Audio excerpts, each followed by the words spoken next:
Bismillahirrahmanirrahim. Assalamualaikum warahmatullahi wabarakatuh. Kembali lagi bersama saya Muhammad Najib Karim, meneruskan dari bacaan buku Lentera Kegelapan, Sejarah Kehidupan Nabi Muhammad SAW Mengenal Pendidik Sejati Manusia. Bagian 2. Pengorbanan.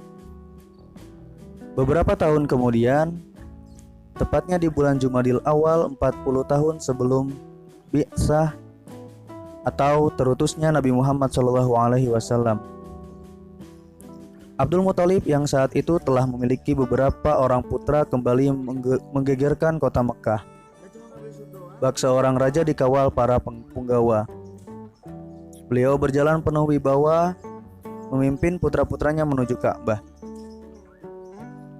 Sebuah keluarga yang begitu disegani di Mekah itu berjalan tenang dan mantap.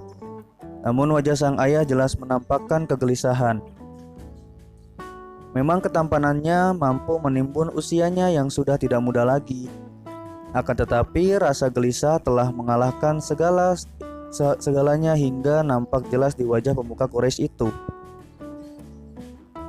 Penduduk Mekah terbelalak menyaksikan pemandangan aneh hari itu. Mereka keluar rumah dengan penuh tanda tanya. Sehari sebelumnya, keluarga bangsawan kaum Quraisy ini telah melakukan pembicaraan serius perihal nadar yang telah diucapkan Abdul Muthalib beberapa tahun silam. Mendengar hal itu, ke-10 putranya tercengang. Tak percaya kalau ternyata setelah dewasa, salah satu dari mereka harus merasakan pedihnya sayatan pedang dari ayahnya sendiri. Sebenarnya urusan kematian bagi mereka bukanlah suatu yang menakutkan, apalagi jika harus mati di tangan ayah sendiri demi memenuhi nadarnya. Itu sama sekali bukan sesuatu yang harus ditakuti. Bahkan mereka beranggapan itu merupakan kematian yang cukup terhormat. Yang mereka takuti adalah menyaksikan kematian saudara sendiri tepat di depan mata tanpa dapat melakukan apapun baginya. Hal itu lebih pedih daripada sabetan pedang beracun ke tubuh mereka. Kini putra-putra Abdul Muthalib benar-benar bingung dan memang layak untuk bingung. "Wahai ayah, apa yang harus kami lakukan?" tanya putranya ketika mendengar penjelasan beliau. "Tulislah nama-nama kalian pada anak panah." Dengan mantap ia menjawab.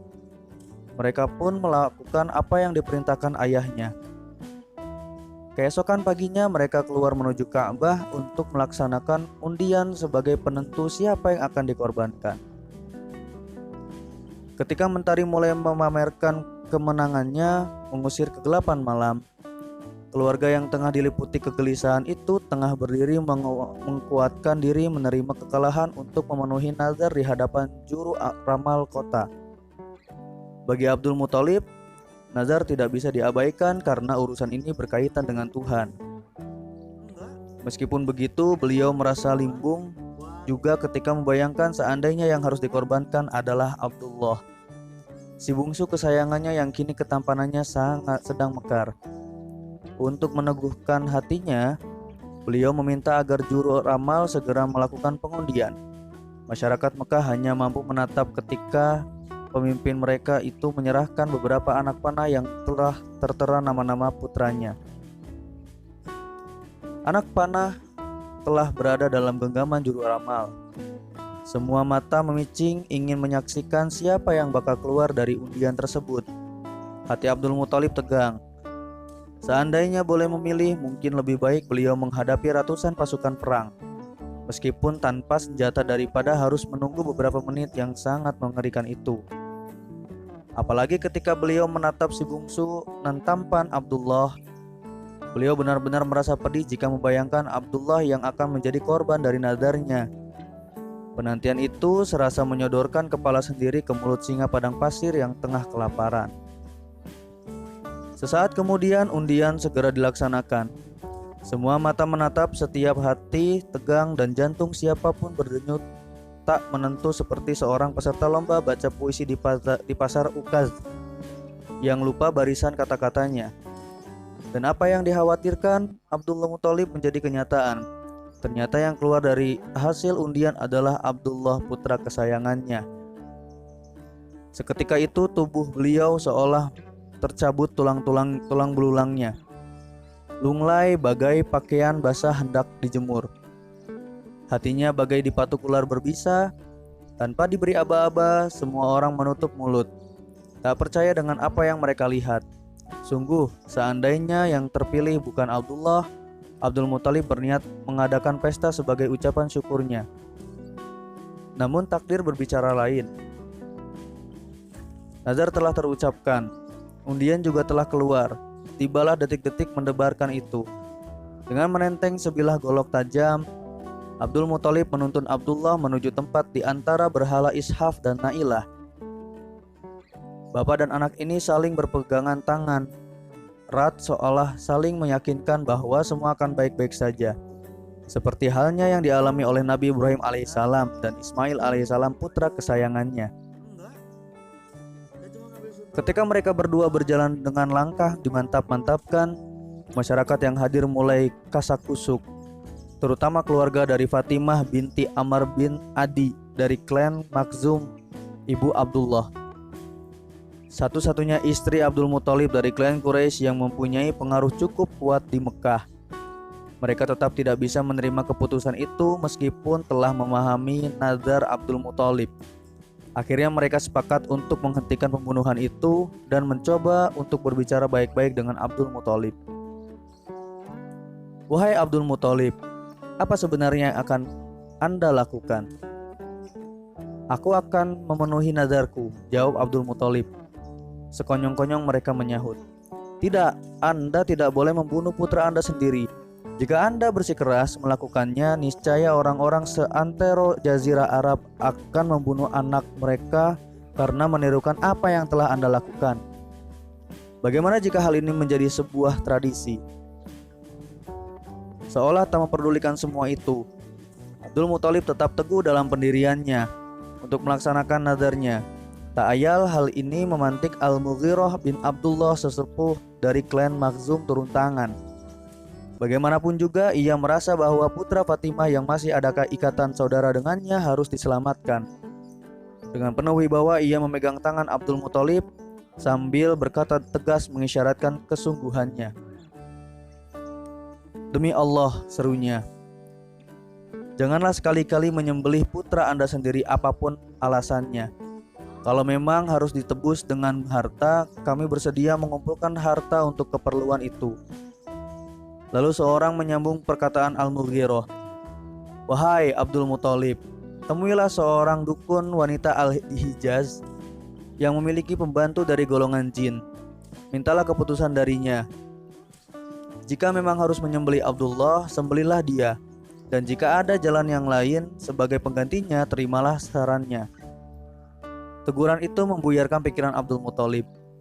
Mungkin secara tak langsung Mughirah berhasil mengingatkan beliau akan perasaan istrinya. Perasaan seorang ibu yang harus berpisah dari buah hatinya.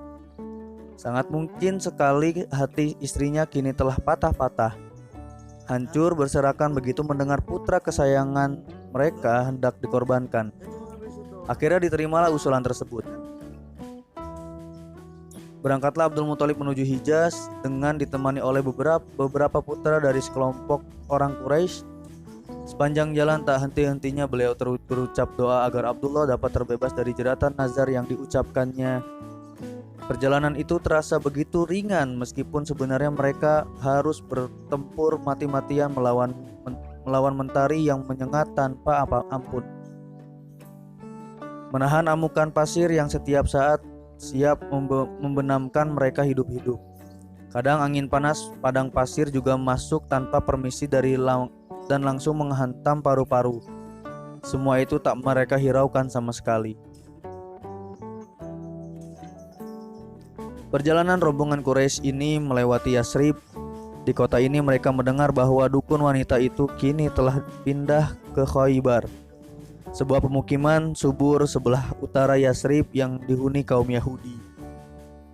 Mereka segera melanjutkan perjalanan meskipun itu berarti harus berjalan sekitar 100 mil lagi ke utara Yasrib atau sekarang Madinah Al-Munawwarah. Sesampainya di sana, mereka langsung menemui wanita itu dan menceritakan persoalan yang sedang dihadapi. Namun mereka tidak langsung mendapatkan jawaban dari dukun tersebut. "Kalian pergilah dan kembalilah besok. Aku akan bertanya dulu pada jinku," kata wanita itu. Ketika meninggalkan wanita itu, sepanjang jalan menuju penginapan, Abdul Muthalib terus melantunkan doa. Doa yang sama mulai beranjak dari Mekah sampai di negeri Hijaz. "Wahai Allah, Tuhanku, jangan Engkau wujudkan apa yang aku khawatirkan, dan jauhkanlah dia, Abdullah, dari segala kejelekan yang aku khawatirkan ini. Sesungguhnya aku berharap agar anakku ini dapat menjadi pemimpin para manusia." Keesokan harinya mereka mendatangi dukun itu. Tanpa banyak basa-basi, sang dukun langsung menceritakan hasil pertemuannya dengan jin-jin pembantunya. Selanjutnya ia mulai memberitahu apa yang mesti mereka lakukan untuk menebus Abdullah. "Aku telah mendapatkan petunjuk dari jinku. Berapakah denda pembunuhan di daerah kalian?" Dukun itu memulai pembicaraan. 10 ekor unta, jawab mereka kompak. "Pulanglah kalian. Persembahkanlah Abdullah dan 10 unta, lalu undilah keduanya. Jika undian jatuh pada anak kalian, maka tambahlah unta persembahan hingga Tuhan memberikan ridhonya. Namun jika undian jatuh pada unta, maka sembelihlah unta-unta itu, sebab Tuhan telah menghendaki keselamatan anak itu." Kini mereka telah mendapatkan jalan keluar untuk menyelamatkan Abdullah. Meskipun itu harus dengan cara mengundi. Tapi bukanlah itu berarti masih ada harapan bagi Abdullah untuk tetap hidup dan terbebas dari nazar.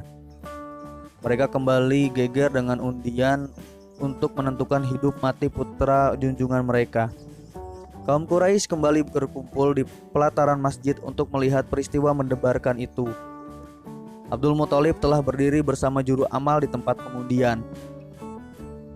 Undian pertama telah dilakukan dan hasilnya mencengangkan. Abdullah harus dikorbankan. Sesuai dengan anjuran dukun Hijaz, unta-unta persembahan segera ditambah. Akan tetapi hasilnya tetap sama. Putra mahkota Abdul Muthalib itu harus menyudahi hidupnya di bawah tajamnya pedang. Unta-unta terus ditambah hingga mencapai 100 ekor. Saat itulah undian menunjukkan bahwa yang harus dikorbankan adalah unta-unta tersebut. Sesaat ketegangan mereka dan penduduk Mekah tampak bersorak gembira. "Wahai Abdullah, sungguh Tuhanmu telah ridho." Kenyataan bahwa 100 unta itu telah jatuh sebagai korban belum bisa diterima oleh Abdul Muthalib. Bagi beliau, sekali undian belum bisa menjadi keputusan akhir dari sebuah peristiwa penting. "Demi Allah, aku belum bisa meyakini hal itu sebelum kita lakukan 3 kali lagi," jawab Abdul Muthalib, membuat mereka semua terdiam dan menunda kebahagiaan tersebut. Dengan berat hati undian dilaksanakan lagi. Kali ini semuanya benar-benar cemas. Mereka tak bisa membayangkan seandainya yang keluar dari undian nanti adalah Abdullah. Haruskah unta-unta itu ditambah lagi? Ataukah saat itu pula Abdullah akan meregang nyawa di antara berhala Ishaf dan Nailah? Semua serba mungkin. Juru ramal telah mengocok kembali panah undiannya dan segera setelah itu meledaklah kebahagiaan semua orang yang hadir. Undian pertama hingga ketiga menunjukkan bahwa unta-unta itulah yang harus dikorbankan. Abdul Muthalib nampak sebagai orang yang paling bahagia saat itu. Dia dapat menatap kembali wajah putra kesayangannya. Tatapan keharuan ditingkahi berjuta harapan. Seketika itu 100 ekor unta disembelih dan siapapun boleh menikmati dagingnya.